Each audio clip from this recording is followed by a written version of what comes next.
स्वयं रूपः कदा मह्यं ददाति स्वपदान्तिकं वन्देऽहं श्रीगुरोः श्रीयुतपदकमलं श्रीगुरून् वैष्णवांश्च श्रीरूपं साग्रजातं सहगणरघुनाथान्वितं तं सजीवं साद्वैतं सावधूतं परिजनसहितं कृष्णचैतन्यदेवं श्रीराधाकृष्णपादान् सहगणललिता श्रीविशाखान्वितांश्च हे कृष्णा करुणा सिन्धो दीनबन्धो जगत्पतये गोपेश गोपिकान्त राधाकान्त नमोऽस्तुते तप्त कांचन गौरांगी राधे वृंदावनेश्वरी वृषभानुसुते देवी प्रणमामि हरिप्रिये वाञ्छाकल्पतरुभ्यश्च कृपा सिन्धुभ्य एव च पतितानां पावनेभ्यो वैष्णवेभ्यो नमो नमः जय श्री कृष्ण चैतन्य प्रभु नित्यानंद श्री अद्वैता गदाधर शिवासादि गौर भक्तवृंद हरे Krishna Krishna Krishna Hare Hare Hare Ram Ram Ram Hare Hare Hare Krishna Krishna Krishna Hare Hare Hare Ram Ram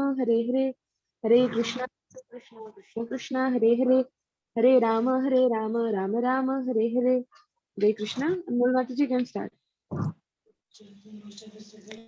Staring toward the Supreme. Udara sarva evaite yani tva atmaiva me matam ashtitah sahi yuktatma mameva ivanutamam gatim. All these devotees are undoubtedly magnanimous souls, but he who is situated in knowledge of me, I consider verily to dwell in me. Being engaged in my transcendental service, he attains me. Here Krishna is saying that all men who come to him, whether they be distressed, in need of money, curious, etc., are welcomed. But out of them, the person who is in knowledge is very dear to him. The others are welcomed because it is understood that in the course of time, if they continue on the path of God, they will become as good as the man of knowledge. Generally, however, it so happens that when one goes to church for profit and the money doesn't come, he concludes that approaching God is nonsense and he gives up all connection with church. That is the danger of approaching God with ulterior motives. For instance, during World War II, it was reported that many wives of the German soldiers went to church to pray for their husband's safe return. But when they found that they had been killed in battle, they became atheistic. Thus, we want God to become our order supplier. And when he does not supply our order, we say that there is no God. That is the effect of praying for material things. In this connection, there is a story of a little boy about 5 years old named Dhruva, who belonged to a royal family. In the course of time, his father, the king, tired of his mother and deposed her as his queen. He then took another woman as queen and she became stepmother to the boy. She was very envious of him, and one day, as Dhruva was sitting on the father's knee, she insulted him. Oh, you cannot sit on the lap of your father, she said, because you are not born of me. She dragged Dhruva from his father's lap, and the boy became very angry. He was the son of a Kshatriya, and Kshatriyas are notorious for their quick tempers. Dhruva took this to be a great insult and he went to his mother who had been disposed. Dear mother, he said, my stepmother has insulted me by dragging me from my father's lap. Dear son, the mother replied, what can I do? I am helpless and your father no longer cares for me. Well, how can I take revenge? The boy asked.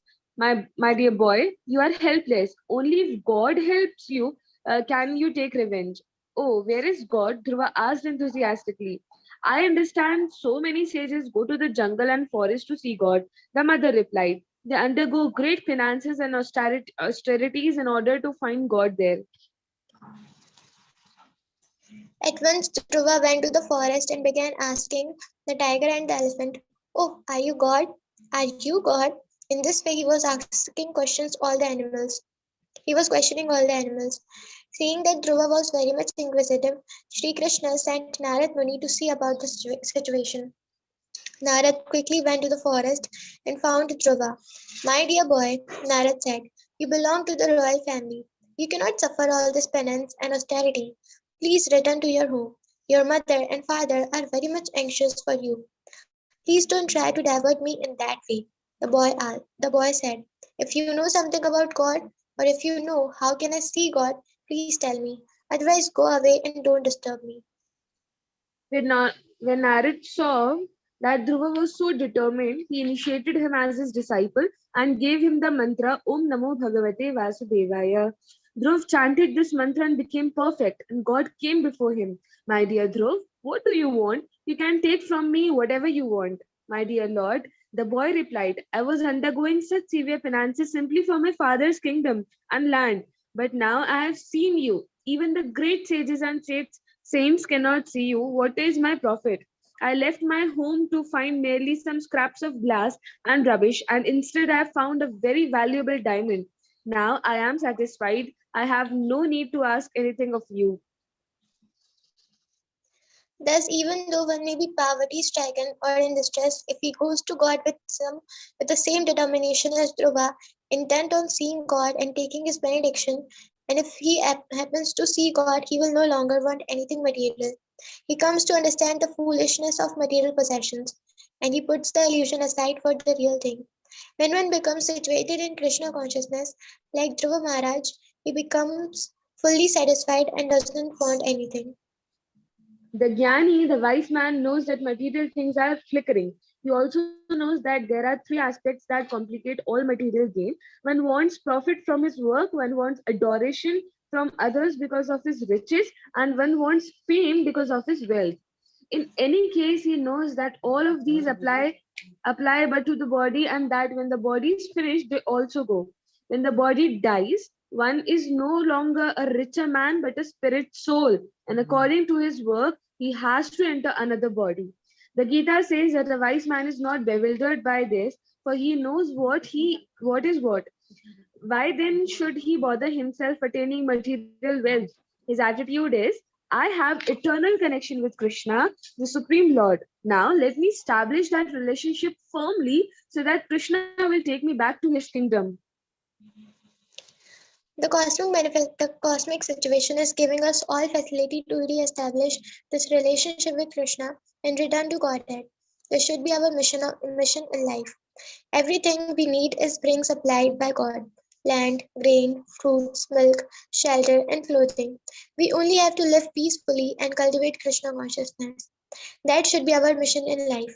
We should therefore be satisfied with what God had supplied in the form of food, shelter, defense, and sex, and should not want more and more and more. The best type of civilization is one that ascribes to the maxim of plain living and high thinking. It is not possible to manufacture food or sex in a factory. These and whatever else we require are supplied by God.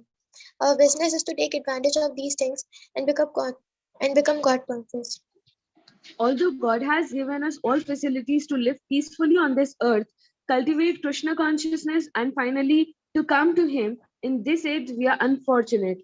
We are short lived, and there are so many people without food, shelter, married life, or defense from the onslaughts of nature. This is due to the influence of this age of Kali. Therefore, Lord Shri Chaitanya Mahaprabhu, seeing the dreadful situation in this age, emphasize the absolute necessity for cultivating spiritual life. And how should we do it? Chaitanya Mahaprabhu gives the formula. Hare Nama, Hare Nama Eva Kevalam, Kalau Nasteva, Nasteva, Nasteva Gatiranyatha.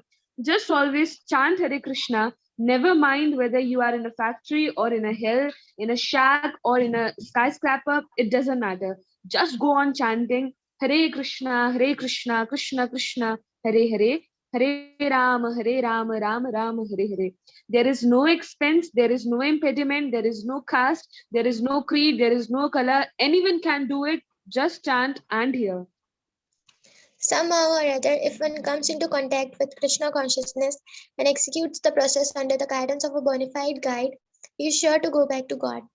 Bahunam janmanam ante jnanvan mam prapadyate vasudeva sarvamiti sa mahatma sudurlabha. After many, many births and deaths, he who is actually in knowledge surrenders unto me, knowing me to be the cause of all causes and all that is. Such a great soul is very dear.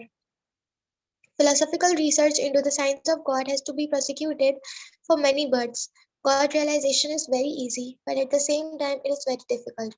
It is easy for those who accept Krishna's word as truth, but those who try to understand through research work by dint of advancement of knowledge have to create their faith after finishing so many research work, and this process takes many, many births.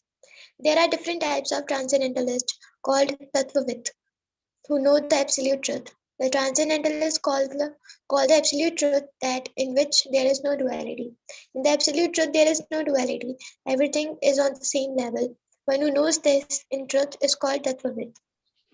Krishna proclaims that the absolute truth is known in three aspects: Brahma, Paramatma, and Bhagavan.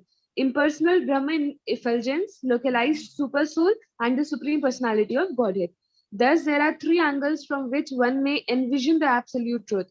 One may view a mountain from a great distance and thus perceive it from one angle of vision. As he comes closer, he may see the trees and foliage of the mountain, and if he begins to climb the mountain, he will find so much variegatedness in trees, plants, and animals. The objective is the same, but due to different angles of vision, sages have different conceptions of the absolute truth. Another example, there is the sunshine, the sun disk, and the sun god. One who is in the sunshine cannot claim that he is on the sun itself, and one who is situated in the sun is, from the point of view of vision, better situated. The sunshine may be compared to the all pervasive Brahma Jyoti effulgence. The localized sun disk may be compared to the localized aspect of the super soul, and the sun god who resides within the sun may be compared to the personality of Godhead. As on this earth planet, we have a multi variety of living entities, we can understand from Vedic literatures that in the sun also there is a variety of living entities, but their bodies are made of fire, just as ours are made of earth. In material nature, there are five gross elements: earth, water, air, fire, and space. In different planets, there are different atmospheres due to one of these five elements prevailing, and there are different bodies for the living entities composed of whatever element may be predominant in a particular planet. We should not think that all the planets have the same quality of life. Yet there is a uniformity in the sense that these five elements are present in some form or other. Thus, on some planets, earth is prominent, fire is prominent, water is prominent, and air and space are prominent.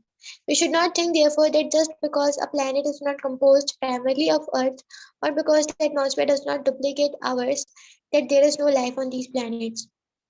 Vedic literature gives us information that there are countless planets filled with living entities with different types of bodies.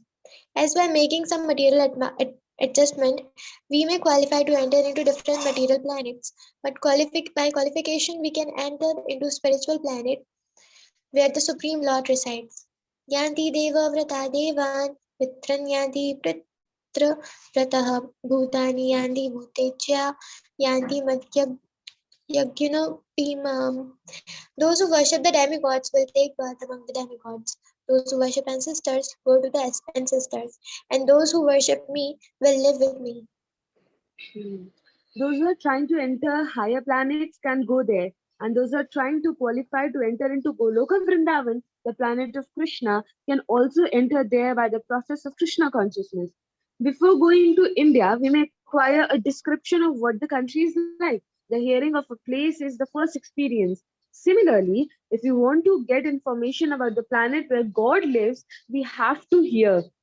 We cannot immediately make an experiment and go there. That is not possible. But we have so many descriptions of the supreme planet in Vedic literature. For instance, the Brahma Samhita states, Chintamani prakara sadma sukalpa vriksha lakshavriteshu surabhira vipalayantam lakshmi sahasra shata sambrama sevyamanam govindamadi purusham tamaham bhajami.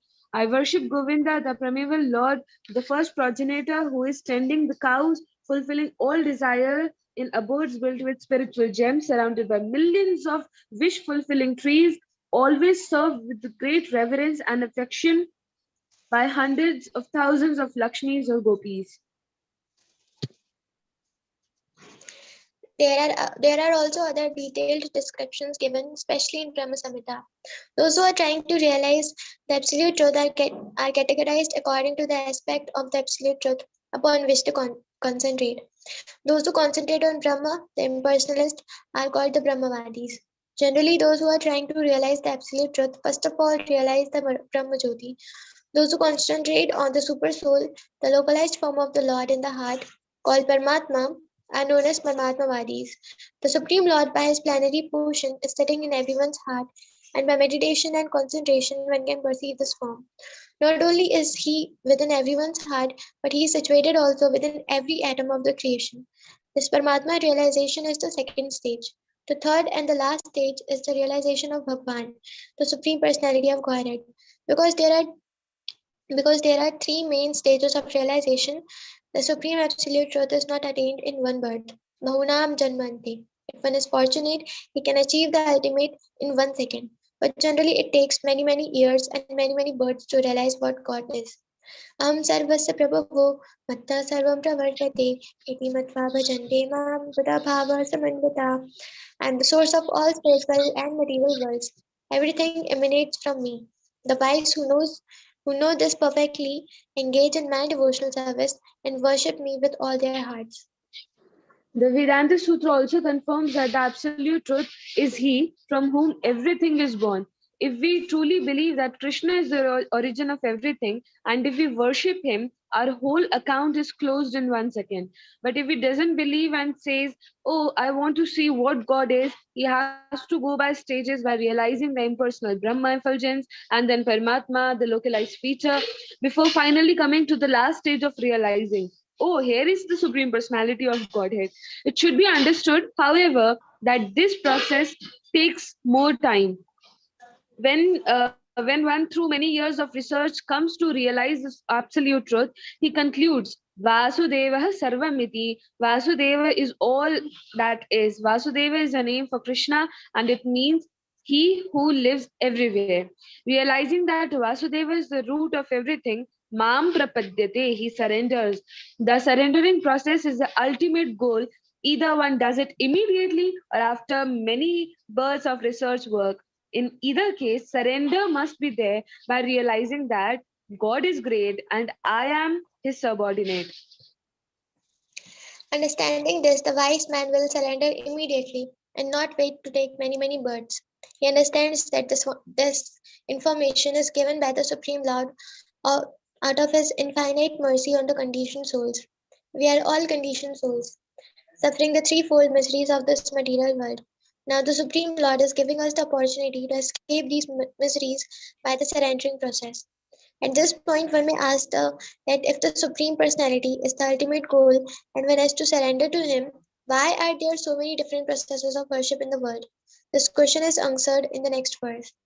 कामस्तैस्तैरृताज्ञान प्रपद्यन्ते न्यादेवताः तं तं नियमाम् अष्टाय प्रकृत्या नियताः स्वया.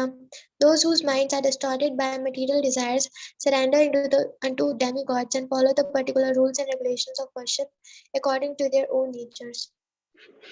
There are many different types of men in the world, and they are functioning under the different modes of material nature. Generally speaking, most men are not after liberation. If they take to spirituality, they wish to gain something by spiritual power. It is not uncommon in India for a person to go to a Swami and say, "Swamiji, could you give me some medicine? I am suffering from this disease." He thinks that because a doctor is too expensive, he can go to a Swami who can work miracles. In India also, there are Swamis who go to people's houses and preach. If you give me 1 ounce of gold, I can make it to into 100 ounces of gold. The people think I have 5 ounces of gold, let me give it to him and I'll get 500 ounces. In this way, the Swami collects all the gold in the village, and after collecting it, he vanishes. This is our disease. When we go to a Swami or a temple or a church, our hearts are filled with material desires, wanting some material profit out of spiritual life. We practice yoga just to keep our health fit. But in order to keep healthy, why take shelter of yoga? We can become healthy through regular exercise and regular diet. Why resort to yoga? Because we have the material desire to keep ourselves fit and to enjoy life by going to church and making God our order supplier. Having material desires, men worship various demigods. They have no idea how to get out of matter. They want to utilize the material world to its best capacity. For instance, in the Vedic literature, there are so many recommendations. If one wants to cure his disease, he worships the sun. Or if a girl wants a good husband, she worships Lord Shiva. Or if one wants to become beautiful, he worships such and such god. Or if one wants to become educated, he worships goddess Saraswati. In this way, Westerners often think that the Hindus are polytheistic, because actually this worship is not to God, but to demigods. We should not think that the demigods are God. God is one, but there are demigods who are also living entities just like us. The difference is that they have a considerable amount of power on this earth. There may be a king or a president or a dictator. These are men like us. But they have some extraordinary power, and in order to get favors from them, to take advantage of their power, we worship them in one way or other. But Bhagavad Gita condemns worship of the demigods. This verse clearly states that people worship the demigods due to calm, material desire, material lust. This material life is simply based on lust. We want to enjoy this world and we love this material world because we want to gratify our senses. This lust is a perverted reflection of our love of God. In our original constitution, we are made to love God, but because we have forgotten God, we love matter. Love is there. Either we love matter or we love God. But in no case can we get out of this loving propensity. Indeed, we often see that when one doesn't have children, he loves a cat or a dog. Why? Because we want and need to love something. In the absence of reality, we put our faith and love in cats and dogs. Love is always there, but it is distorted into the form of lust. When this lust is baffled, we become angry, and when we become angry, we become illusioned, and when we are illusioned, we are doomed. This is the process that is going on, but we have to reserve this process and turn lust into love. If we love God, we love everything, but if we do not love God, it is not possible to love anything. We may think that it is love, but it is simply a glamorized form of lust. Those who have become the dogs of lust are said to have lost all good sense. Kamaistaisya ritagyan. There are many rules and regulations for the worship of demigods in the scriptures, and one may question why the Vedic literatures recommend their worship. There is necessity. Those who are motivated by lust want the opportunity to love something, and the demigods are acknowledged as the officers of the Supreme Lord. The idea is that one worships these demigods, he will gradually develop Krishna consciousness. But if one is completely atheistic and disobedient and rebellious against any authority, what hope is there? So one's obedience to a higher personality can start with the demigods. If, however, we take directly to the worship of the Supreme Lord, worship of the demigods is not necessary. Those who worship the Supreme Lord directly show all respects to the demigods, but they do not worship them because they know that the supreme authority behind the demigods is the Supreme Personality of Godhead, and they are engaged in worshipping Him. In any case, respect is still there. A devotee of the Lord shows respects even to an ant, but to speak of the demigods. The devotee is aware that all the living entities are parts and parcels of the Supreme Lord, and that they are all playing different roles only. In relation to the Supreme Lord, all beings are to be respected. Therefore, a devotee refers to others as Prabhu, meaning my dear sir, my dear Lord. Submissiveness is a qualification for a devotee of the Lord. Devotees are kind and obedient, and they have all qualifications. In conclusion, if one becomes a devotee of the Lord, all good qualities will automatically develop. By nature, the living entity is perfect, but due to the contamination of lust, he becomes vicious. That which is part and parcel of gold is also gold, and whatever is part and parcel of complete perfect is also perfect. Om Purnamadah Purnamidha Purnat Purnamudachyate Purnasya Purnamadaya Purnamevavashishyate. The personality of Godhead is perfect and complete. Because He is completely perfect, all emanations from Him, such as the phenomenal world, are perfectly equipped as a complete whole. Whatever is produced of the complete whole is also complete in itself. Because He is the complete whole, even though so many complete units emanate from Him, He remains the complete balance. Due to contamination of matter, the perfect living entity falls down. But this process of Krishna consciousness will again make him perfect. Through it, he can become truly happy and after leaving the material body, enter into the kingdom where there is eternal life. bliss and full knowledge. Okay, renunciation through wisdom, knowledge of the supreme, the science of devotion, topics of spiritual science. Okay. Next book elevation to Krishna conscious है. Hari bol, the book is complete. हाँ, Hari bol. इसमें 6 chapters है. कल से start करें, आज से 5 कल मिनट से है अभी. करते हैं, अभी दूसरी क्लास का टाइम होने वाला है. ठीक है. हरे कृष्णा कृष्णा कृष्णा हरे हरे, हरे राम राम राम हरे हरे. जय जगत गुरु शिला प्रभुपाद की जय, अनंत कोटि वैष्णव वृंद की जय, शिला प्रभुपाद ट्रांसेंडेंटल बुक रीडिंग की जय. हरे कृष्णा हरि बोल.